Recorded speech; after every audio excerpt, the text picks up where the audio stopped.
Hey guys, welcome back to my YouTube channel. If it's your first time here, my name is Dwerimo and I make videos about motherhood, about faith, and life in America as a Kenyan and everything else in between. Life is not easy. We are all trying to figure it out, and that is why this channel is all about being real and authentic. We give each other grace and we are kind to one another as we figure this whole thing called life together. As you can see on the title of this video, I wanted to talk about a few things I've learned as a mom about motherhood and and everything in between, everything around motherhood. So here are some things I have learned that have been on my heart that I wanted to talk about. If you relate, please do comment and let me know some of the things also motherhood has taught you that you would like to talk about. The number one thing I wanted to talk about before we get to motherhood, you gotta be pregnant. Pregnancy and the whole process of getting pregnant, sustaining a pregnancy, and giving birth, the entire process is a miracle. Yes, the entire process is a miracle from beginning, from conception to birth and beyond. It is a miracle. The Bible says that children are a blessing from God. So one, it is a blessing. Kids are a blessing. So I'm going to state this on my channel. I am pro-life. I believe every life has purpose. Every life has purpose. And I'll say abortion is an agenda of the enemy. We can talk about that later. So yeah, I mean, it is a blessing. It's a whole miracle. The things that happen inside your body. The fact that your uterus literally expands 500 plus times and then goes back to normal. You tell me there's not a God on this earth. There's not a God in heaven. I don't know. You whatever I believe there's a God in heaven. Plus there's so many. First, it's a risk. And one of the things that also happens sometimes in your body when you get pregnant, sometimes your body thinks it's an attack, it's a foreign thing, and what it does, it like works to terminate the pregnancy, and that's why some people have miscarriages. So if you are able to go through all that, all the risk, all the complications and everything, and still have your healthy, bouncing baby boy, that's why I say pregnancy is a miracle and should be treated as that.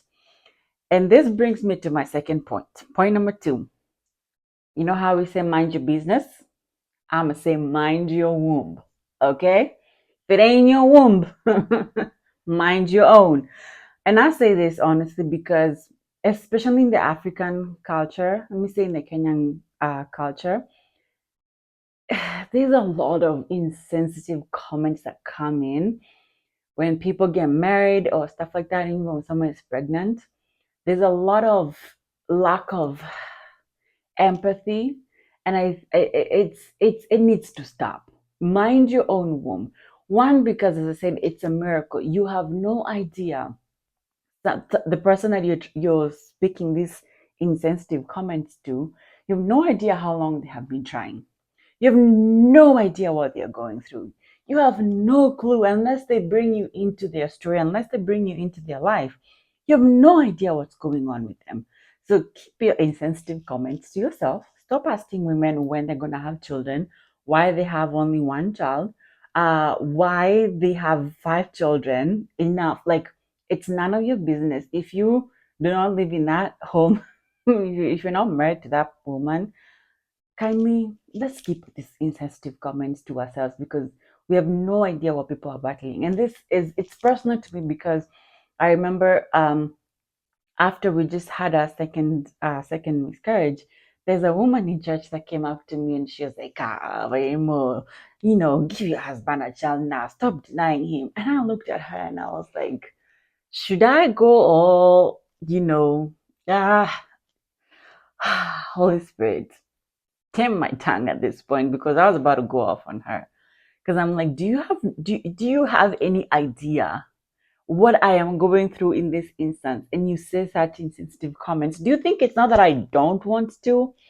So yeah, anyway, that's something personal to me, and I really okay. If other people don't mind being asked those questions, don't ask me. Only my husband is allowed to ask me that question. That's between me and him and God. It's not for you. So mind your womb. Thank you. All right. And so after all that, I'll say this: kids, they grow up so fast. I know it's cliche, and this is my number three. Kids, they grow up so freaking fast. I I literally remember like it was yesterday when Theo came and he was a tiny little he was just a tiny little baby, like from here to here, and he was just feeding so comfortably on my arm. And now he's like a big boy walking, and I'm just like, how has time gone by so fast?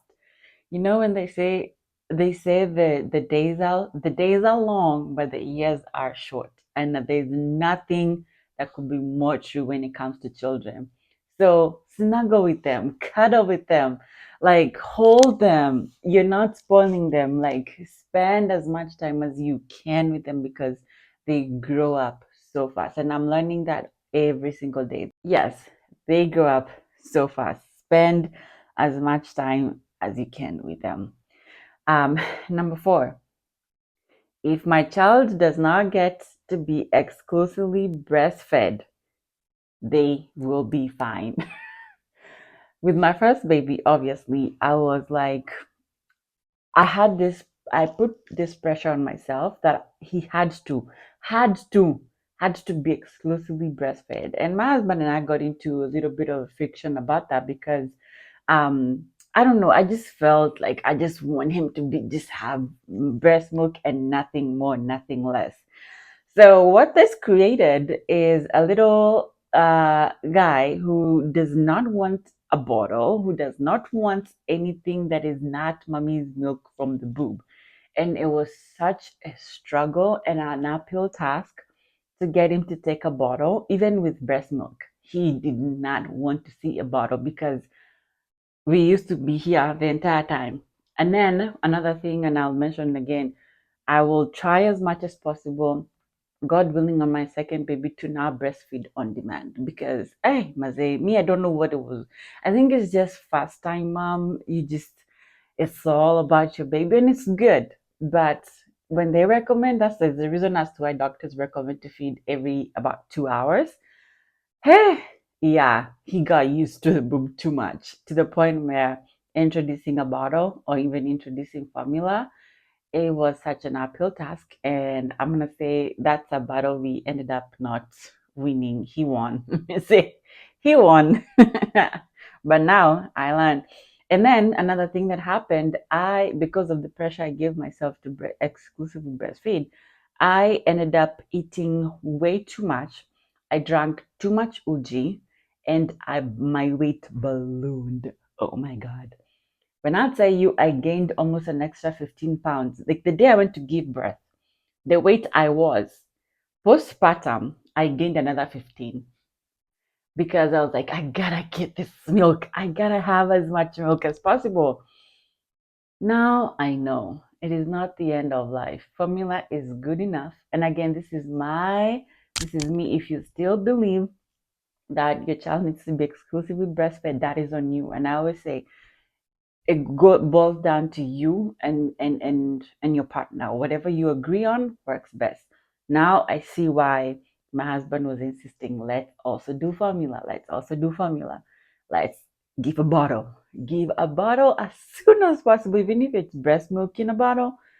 Hey, because they will get used. I felt like at some point I felt like I cannot leave. I could not leave the house. I could not leave for more than 2 hours because he's only drinking from my breast and he will not take anything else. So if I go for too long, then, then he's gonna starve. Anyway, we learn, we live and learn. We live and we learn. All right. Another one that I learned is I don't even know what number this is.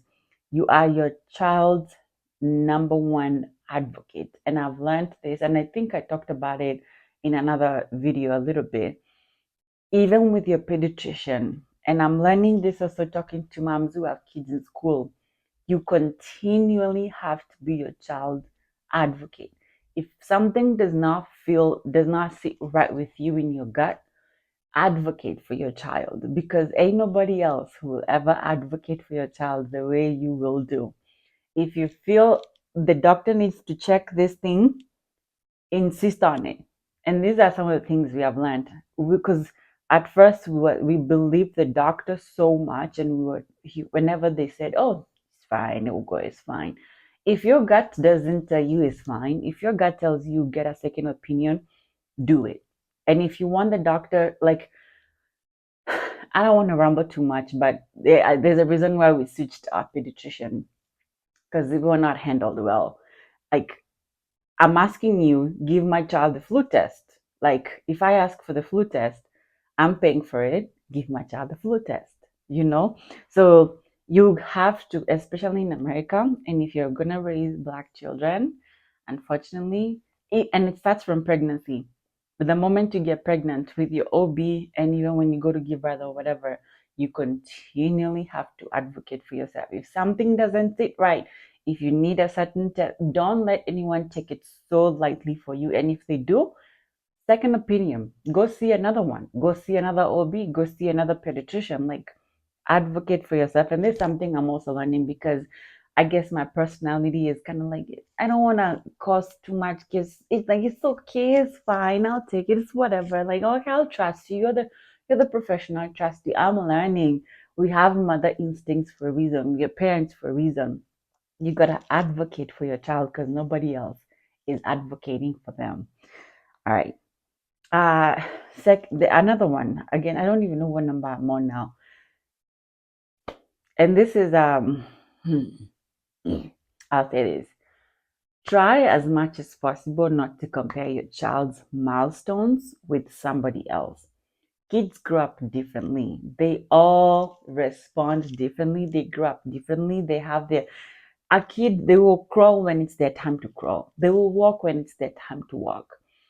And this, and again, it's a fine balance between, when you're sitting around with other moms who have kids around your age and you're all bragging about this milestone and this milestone, you're like, man, why isn't my child there? Like, you have to continually tell yourself, my child is fine.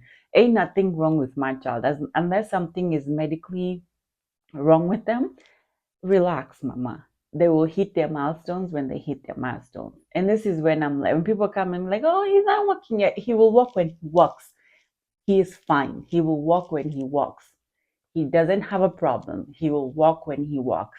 Because we have a tendency to start this toxic trait of like, get up and go, get up. Where are you going? He's a child. It's okay. He will walk when he's ready. He does. As long as there's nothing wrong with your child, you got to learn how to not compare your child with other people. Appreciate them whether if their child walked at 7 months, 8 months. Great job! I'm so proud of you. You're so ahead.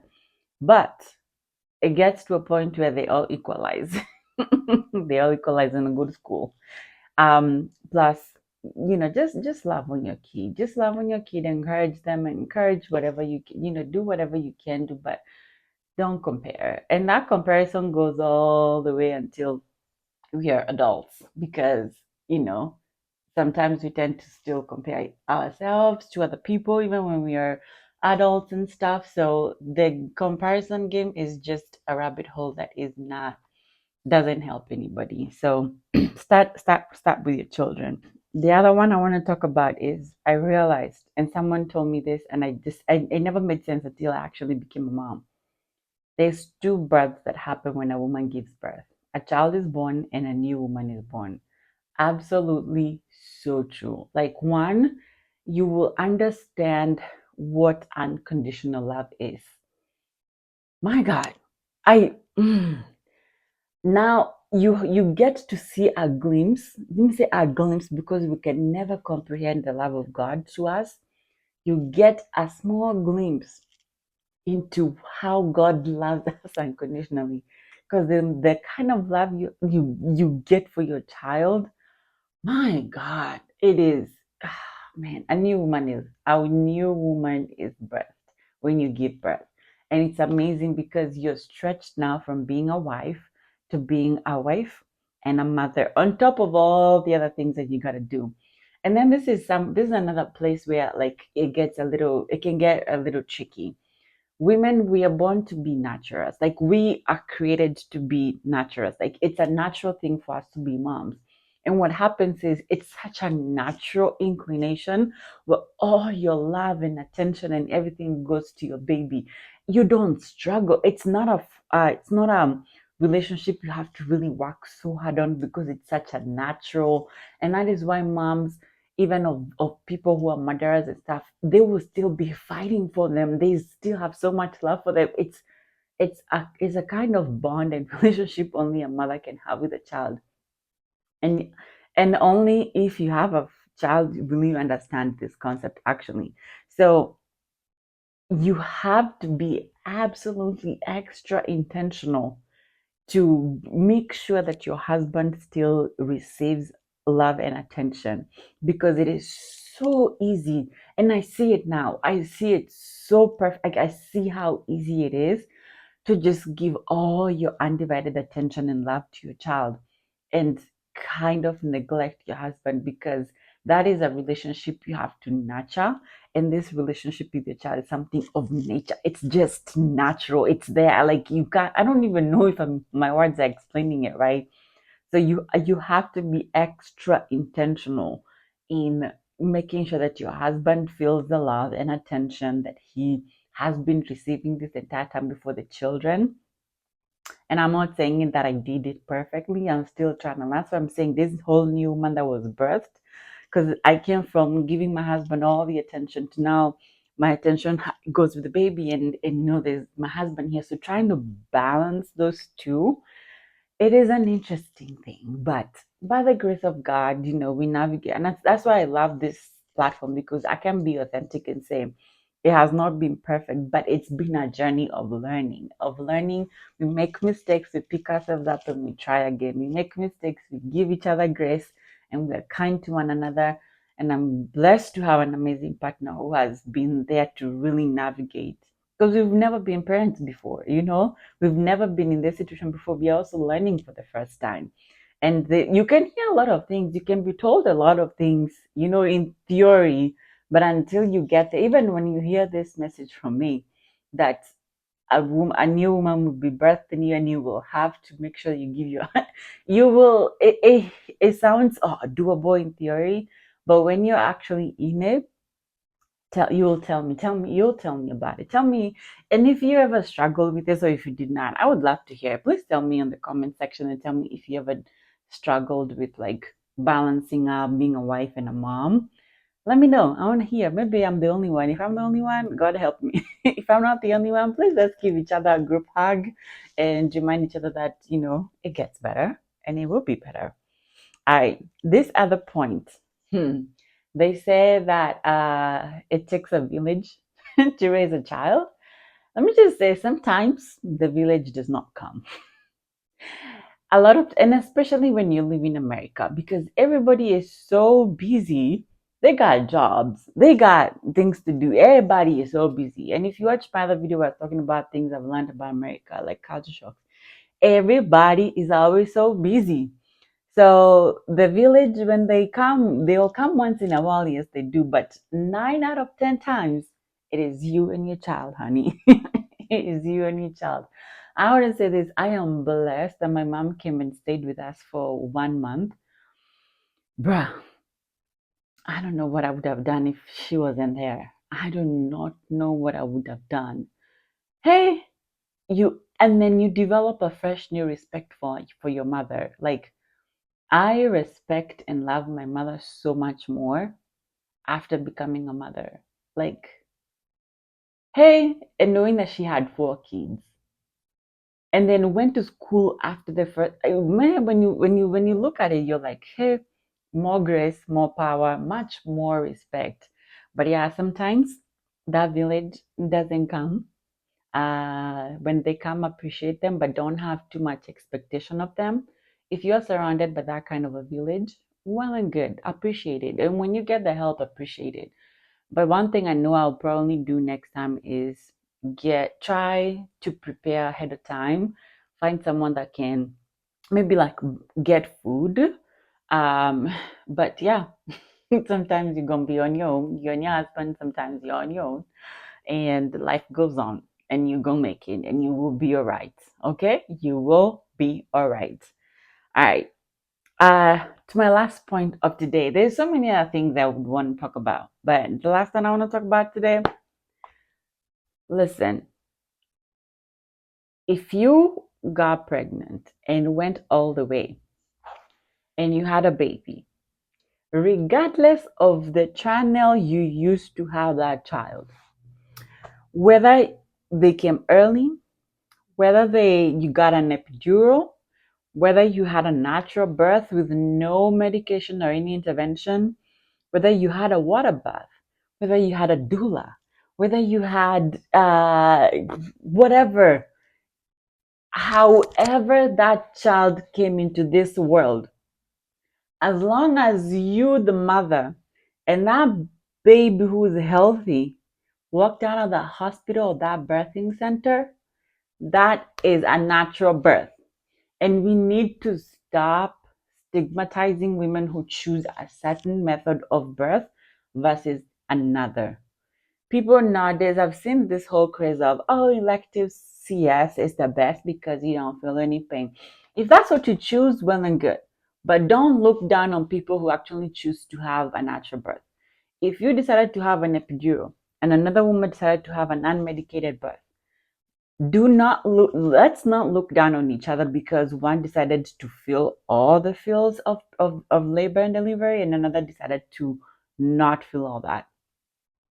Whatever method of birth you bring in a child, let us all appreciate the fact that a healthy child was born and a mother came out alive, because it could have gone so much worse. It could have been a different story from all the stories we hear about, women dying at childbirth and stillbirth, and like so many bad things could have happened, but the Lord sustained the mom and the baby regardless of the process that went on. God preserved them and they came out all alive and healthy. That is what we're going to be thankful for. We're not going to stigmatize each other for whatever method of birth we choose to have. We will appreciate the fact that the Lord, by His grace and power, sustained that pregnancy, sustained that baby, sustained that mom, prevented any complications like preeclampsia and all. And whichever method the baby came, they came. Okay? And if the mother chooses not to breastfeed and just chooses formula, it's fine. They are fine. They're going to be fine. Okay? Motherhood is such a journey and it can be so difficult. It can be also so rewarding. However we choose, as long as you are instilling the right values, you're not neglecting your child, you're not harming them. However you choose to go about it, we celebrate you, mama. I celebrate you, mama, because I know it is not easy. It is not easy those first 2 months when you're bleeding and your hormones are everywhere and you have to deal with being a mom, being a wife, being a sister, being all those things that you gotta be. It is not easy, but the grace of God is sufficient. So yeah, that's all I wanted to say for now. I'm pretty sure there's other things that are gonna come up and there's a lot more we can talk about. But I wanna hear what is the one thing that motherhood has taught you if you're a mom? What have you learned? If you only maybe have one child or two, what have you learned that you're probably going to do different if God blesses you with another one? And what would you advise a mom, a first time mom, or someone who's coming up to be a mom or wants to be a mom? I want to hear your thoughts. Please interact with me. Let me know what you think. But anyway, if you've watched this video all this far, thank you so much. I appreciate you. I appreciate you. I appreciate you.